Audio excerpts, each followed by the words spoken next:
반복적으로 그 동작에서 통증이 있으면 뭔가가 무리가 되고 있다는 신호고 염증 반응입니다. 가장 강조하고 싶은 것은 네, 안녕하세요. 유민병원 정형외과 전문의 민경준입니다. 오늘은 이제 어깨가 아프신 분들, 특히 이제 회전근개 파열이 있으신 분들이 도대체 무슨 운동을 해야 되나요? 라고 많이 물어보십니다. 그런 부분에서 좀 가이드라인을 드리고자, 또한 뭐 굳이 회전근개 파열이 아니더라도 어깨가 좀 자주 아프신 분들이 내 어깨를 어떻게 관리해야 되냐 안내해 드리고자 영상을 준비해 보았습니다. 운동의 목적은 여러 가지가 있습니다. 그 중에서 가장 중요한 첫 번째 기능은 어깨 근력의 균형을 맞추는 것입니다. 우리가 일상생활을 할 때는 대부분 앞쪽 근육을 많이 사용하게 됩니다. 특히 뭐 어깨 근육은 아니지만 이두박근 그리고 극상건 이런 쪽을 많이 사용하게 되는데, 그러니만큼 뒤쪽 근육을 소홀히 하기 쉽습니다. 따라서 환자분들을 보면 대부분 그 뒤쪽 근육이 굉장히 얇습니다. 앞쪽 근육에 비해서요. 이런 경우라면 비대칭으로 인해서 균형이 깨지는 경우가 많습니다. 따라서 뒤쪽 근육을 열심히 단련함으로써 어깨에 근력의 균형을 맞추는 것이 매우 중요하다고 할 수 있겠고요.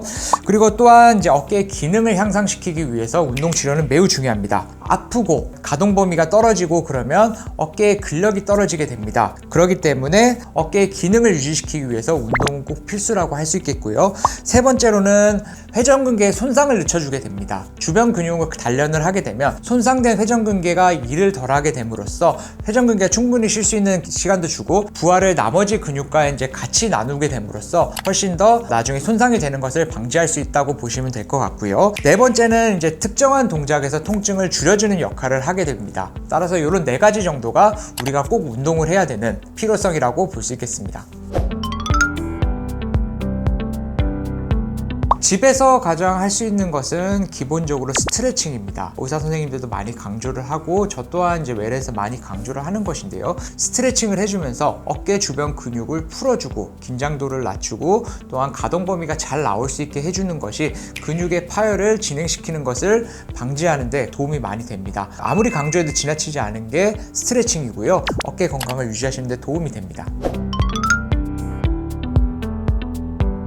회전근개 파열이 있으면 어떤 운동을 해야 되는지 환자분들이 많이 궁금해 하시는 건지 사실입니다. 사실 본인이 열심히 하다가 더 악화될 것 같기도 하고 뭐 그러면서 좀 주저주저 하시는 분들도 많은데요. 가장 강조하고 싶은 것은 날개뼈 근육입니다. 이 날개뼈 근육은 우리 어깨의 기둥이라고도 볼 수 있습니다. 우리가 집을 짓게 되면 기둥이 튼튼해야지만 이게 오래 가잖아요. 그런 기둥의 역할을 하는 것이 어깨에서는 날개뼈 근육이라고 하고 있습니다. 날개뼈 근육과 함께 코어 근육을 단련시켜야지만 나중에 충분히 어깨의 기능을 상하지 않고 오래 쓰실 수 있는 만큼 그 부분은 항상 강조해도 지나치지 않습니다. 헬스장 가면 제가 아직까지 이 운동기구가 없는 헬스장은 못 봤습니다. 로만체어라고 하는 건데요. 등 쪽 근육을 단련시키는 운동기구입니다. 이 로만체어는 코어 근육을 단련하면서 날개뼈 근육을 컨트롤할 수 있는 근육들도 같이 단련되기 때문에 저희가 어깨가 아프다고 하면 사실 어깨만 바라보기 쉬운데 이 운동을 꼭 하라고 권유를 드리고 있습니다. 또한 두 번째 운동기구 같은 경우에는 우리가 케이블 운동이라고 하는데요. 이것도 헬스장 가면 보통 많이 있는 운동기구 중에서 하나입니다. 케이블 운동은 하중을 약간 준 상태에서 앞으로 미는 동작이 많은데 이 동작을 통해서 날개뼈 근육을 강화시킬 수 있습니다.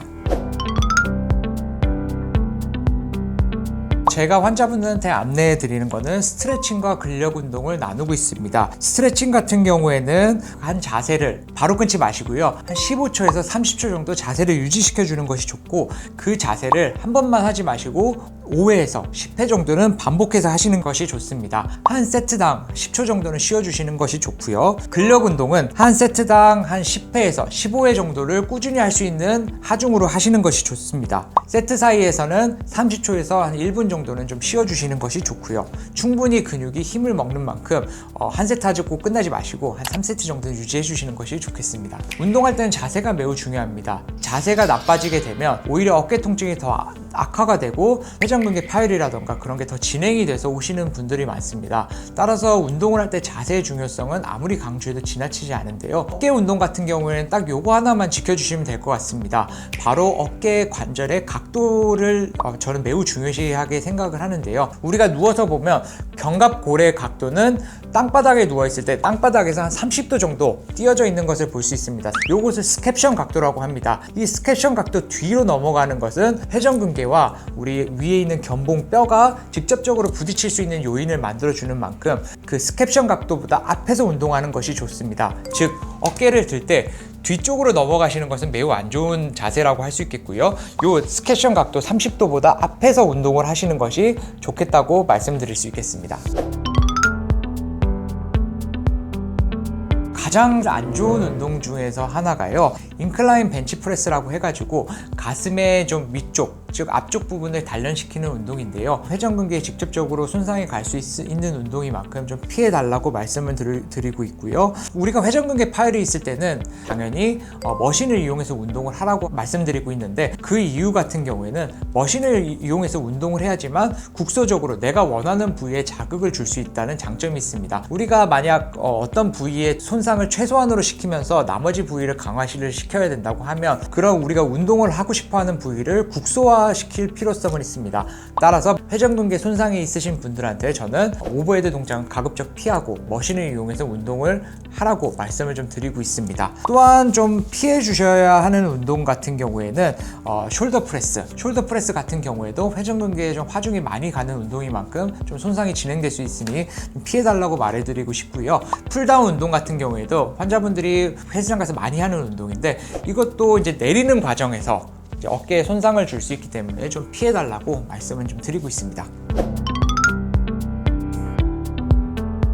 어떤 통증이라기보다는 사실은 반복적으로 그 동작에서 통증이 있으면 안 하시는 것이 좋습니다. 왜냐하면 뭔가가 무리가 되고 있다는 신호고 염증 반응입니다. 염증 반응이 나타난다는 것은 뭔가가 무리가 되고 있다는 신호이기 때문에 가급적 그 자세는 안 하시는 것이 좋고, 소염제를 복용하거나 병원에 오시는 것이 좋습니다. 뭐 아니라면 뚝소리와 함께 갑자기 통증이 좀 악화된다. 근데 시간이 지나도 이 통증이 가라앉지 않는다. 그러면 사실은 운동은 중단하고 바로 병원에 오셔서 그 이유에 대해서 한번 보시는 것이 좋겠다고 말씀드리고 있습니다.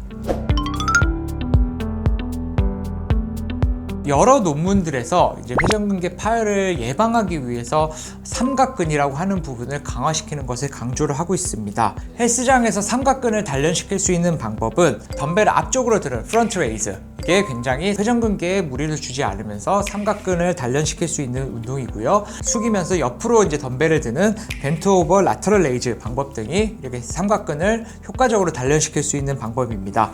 날개뼈를 강화시킬 수 있는 좋은 운동 중에서 하나가 로잉 머신인데요. 이 로잉 머신도 날개뼈를 좀 강화시켜주면서 회전근개 손상을 예방할 수 있다는 그런 좋은 운동법인 만큼 많이 해주시면 좀 좋으실 것 같고요. 이때는 날개뼈를 모으는 느낌으로 하셔야지만 어깨에 추가적인 손상이 없이 잘 운동을 해주실 수 있습니다. 지금까지 뉴민병원 정형외과 전문의 민경준입니다. 이 영상이 도움이 되셨다면 구독과 좋아요, 알림 설정 부탁드리겠습니다. 감사합니다.